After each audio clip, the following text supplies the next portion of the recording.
Western support for Ukraine. You're traveling the world, mobilizing support for Ukraine and for a stronger and bolder response to Russia. And I just wondered if you could give us an overview of what you think the West could be doing and is not doing when it comes to helping Russia change its position on Ukraine and helping Ukraine itself. And also maybe if you could talk about mistakes we could have done or we did and how we can change those when it comes to Ukraine. Thank you, Eugene. Thank you, Jana. First of all, thank you for inviting me to this Warsaw Security Forum. I think that it's a wonderful opportunity in order to address these issues and to ensure that ultimately we mobilize and that we ensure that Ukraine not only does not fall off the radars, but that Ukraine succeeds in defending its territorial integrity and thereby ensures peace, security, and stability in Europe.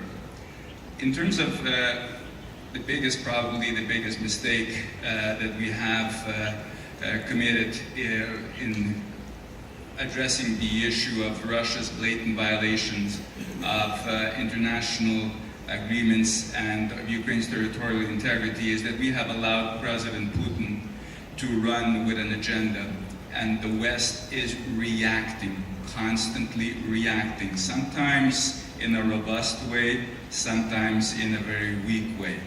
But we have not taken the agenda into our hands, and until we do, Ukraine, unfortunately, will be resisting Russian aggression, blatant military aggression, for a longer period of time.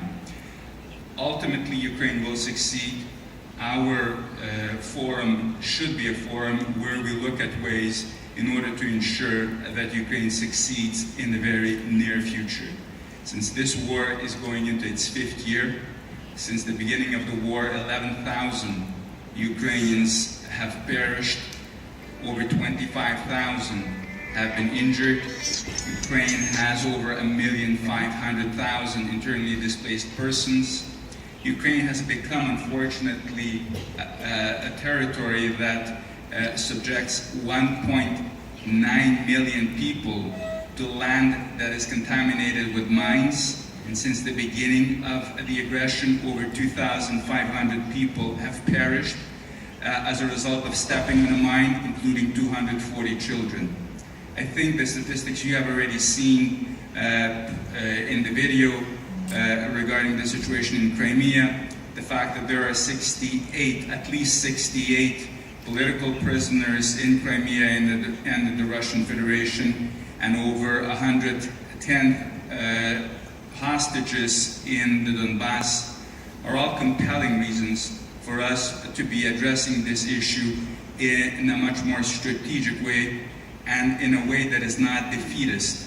And I think that if we stop looking at Crimea as a quote-unquote lost territory, and if we start looking regarding the Donbass in a way to win this war, I think we will succeed. I think that we need to look at measures such as pulling the Russian Federation off SWIFT in order to ensure that the Russian Federation understands once and for all that Western democracies will not tolerate when fundamental freedoms are being blatantly abused, when human rights are being abused.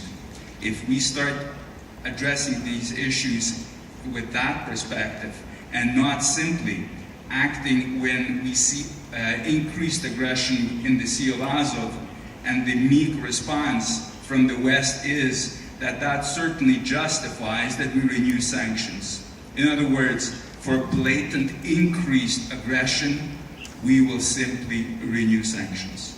I think that if we take that kind of an attitude, we will certainly encourage President Putin to be even bolder and more aggressive. Thank you, Eugene. Could I ask you a follow-up question on sanctions? Because in a way, as you said, the Western sanctions, and I'm talking especially about the EU, are basically responding to the situation of 2014. We have not significantly upgraded the sanctions ever since then. That's not the case on the US side, which now has a legislation in place that allows an increase and dialing up of those sanctions. When it comes to Ukraine, the unity of the West has been critical.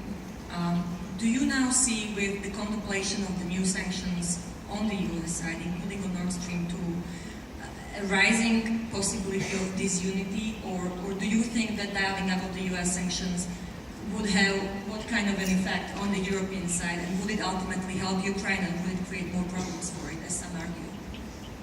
I think at the end of the day it becomes a question whether there's political will to win and to overcome Russian aggression.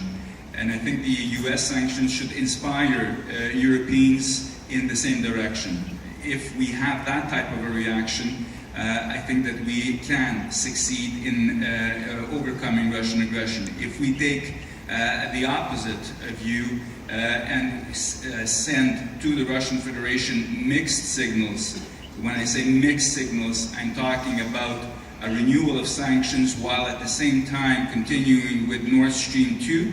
That is a mixed signal that emboldens the Russian president to go further.